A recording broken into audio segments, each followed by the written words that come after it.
महाराष्ट्र में corona virus के बढ़ते मामलों के बीच उप मुख्यमंत्री अजित पवार ने बड़ा बयान दिया है। पुणे में प्रेस कॉन्फ्रेंस करते हुए अजित पवार ने कहा है कि हम राज्य में बढ़ रहे कोरोना के मामलों को मॉनिटर कर रहे हैं। 2 अप्रैल तक नजर रखी जाएगी। अगर लोग कोरोना गाइडलाइन का उल्लंघन करते रहे तो सरकार के पास लॉकडाउन के अलावा कोई चारा नहीं होगा। राज्य के उप मुख्यमंत्री अजित पवार ने कहा है कि सभी मेडिकल स्टाफ और अन्य अधिकारियों की यही राय है कि कोरोना के आंकड़े बढ़ते हैं तो सख्त लॉकडाउन लागू करना होगा।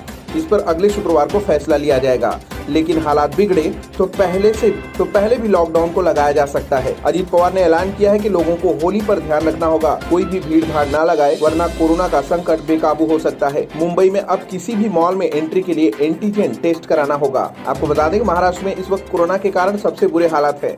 राज्य में पिछले 3 दिन में 1 लाख से अधिक केस सामने आए हैं। बीते दिन भी राज्य में 35,000 से अधिक मामले दर्ज किए गए, जबकि उससे पहले भी 2 दिन लगातार 30,000 से अधिक मामले दर्ज किए गए हैं। देश में इस वक्त जितने भी केसेस आ रहे हैं उनमें से सबसे ज्यादा 60% केसेस महाराष्ट्र से आ रहे हैं। यही कारण है कि महाराष्ट्र में अभी से ही करीब आधा दर्जन से अधिक जिलों में लॉकडाउन और नाइट कर्फ्यू जैसी पाबंदियों को लगाया गया है।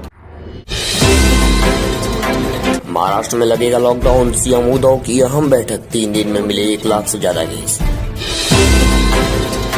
अब बॉलीवुड एक्टर परेश रावल की कोविड-19 रिपोर्ट आई पॉजिटिव। संपर्क में आने वाले लोग कराएं कोरोना टेस्ट। महाराष्ट्र में 28 से नाइट कर्फ्यू का ऐलान। उद्धव बोले सख्ती से लागू हो कोरोना के नियम। कोविड-19 के चलते महाराष्ट्र के उप मुख्यमंत्री के पुणे में सख्ती की चेतावनी दी। महाराष्ट्र में फडणवीस ने कहा खामियों से भरी है फोन टैपिंग की तथ्यान्वेषी रिपोर्ट। महाराष्ट्र के पुणे और फैशन स्ट्रीट आग के चलते पूरी तरह से तबाह। 448 दुकान जलकर खाक। कोरोना का 3 दिन में 1 लाख से ज्यादा केस। महाराष्ट्र के डिप्टी सीएम बोले नियम माने वरना टोटल लॉकडाउन। कोरोना की दूसरी लहर पर केंद्र सरकार सतर्क। आगामी त्योहारों को लेकर राज्यों को जारी की नई गाइडलाइन। बंगाल चुनाव, बीजेपी के शुभेंदु अधिकारी के भाई की गाड़ी पर हमला। टीएमसी छोड़ शुभेंदु बीजेपी में हुए थे शामिल। कोविड-19 इंडिया में सचिन तेंदुलकर सावधानी के बाद भी कोरोना वायरस की चपेट में आ गए। बोले परिवार के अन्य लोग हैं सुरक्षित।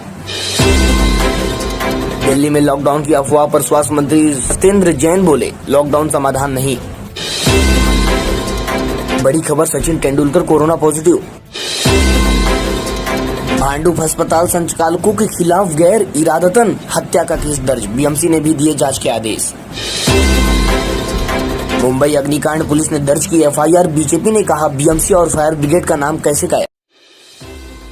किसान कानूनों और पेट्रोल डीजल की बड़ी कीमतों के खिलाफ महाराष्ट्र कांग्रेस ने किया भारत बंद का समर्थन। महाराष्ट्र में करीब 15 जिलों में आज से लगाया जा सकता है लॉकडाउन। अहम मीटिंग में लिया जाएगा बड़ा फैसला। Maharashtra Bhandup fire dream mall के जिस अस्पताल में लगी आग उसके पास नहीं था प्रमाण पत्र। बीजेपी ने उठाए सवाल। पुणे लॉकडाउन अपडेट, अजित पवार का ऐलान। पुणे में फिलहाल अगले शुक्रवार तक लॉकडाउन नहीं। होली, ईस्टर समेत सभी त्योहारों के लिए गोवा सरकार ने जारी की गाइडलाइन। भारत अगले 3-4 सालों में चीन के बॉर्डर इंफ्रास्ट्रक्चर से बराबरी कर लेगा। सीडीएस विपिन रावत।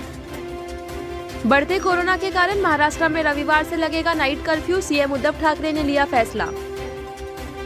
नहीं थम रहा कोरोना का कहर। 24 घंटे में 62,000 से ज्यादा नए मामले दर्ज। कोरोना काल में भी नहीं रुकने दी बच्चों की पढ़ाई। दिल्ली सरकार ने 98 टीचर्स और प्रिंसिपलों को दिया अवार्ड। तकनीकी गड़बड़ी के चलते फिर टली GISAT-1 की लॉन्चिंग। इसरो ने दी अब नई तारीख। मुंबई में प्रभादेवी और पुणे की फैशन स्ट्रीट में भीषण आग। 2 दिनों में 5 जगहों पर अग्नितांडव।